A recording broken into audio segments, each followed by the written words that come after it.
Dalawang lubi natin sa Proa, isa sa Popa. May buntag ko mauna niya tong tagbot nga mo bira na to paingon sa shipyard ko kani si SL Mabini tagbot. Saka na ni taga shipyard karon na, saka na siya. Ground ta guruyon ta dito paingon sa sud. Morning usang ikaduha. Morning ikaduha na gani. Mo ground ta niya pupapruwa para pasulod kay wala man tay makina. Birata ang klaw, magbira ang klaw.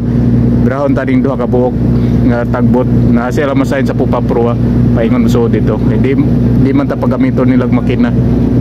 Shout out kay Sir Mark Hamero Perez from Seaborn Cargo 1. Para na para mabini. Malapit na tayo pasok sa ano. Sulod diri sa shipyard sa graving dock niya. Na diri ato ang Harbo Dock Master. Sir. Salamat sir. Malapit na tayo pasok. Malapit na tayong pumasok dito. Malapit na tayo mag-secure dito. Nandito pa rin yung Dock Master. Dito yung tag Mabini. Tapos si tag 78.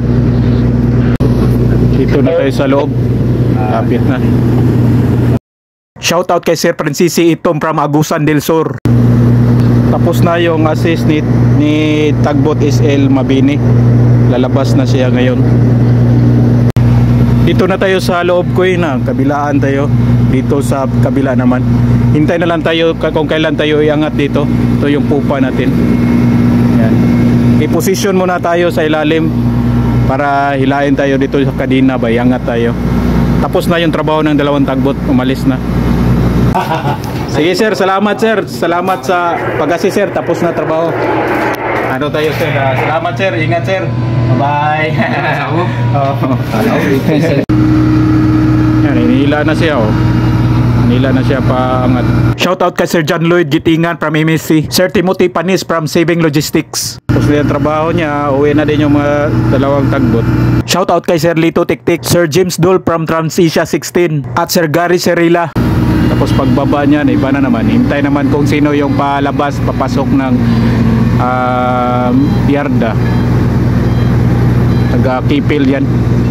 Pero hindi na kipil daw, na tawag dito, Patangas Shipyard.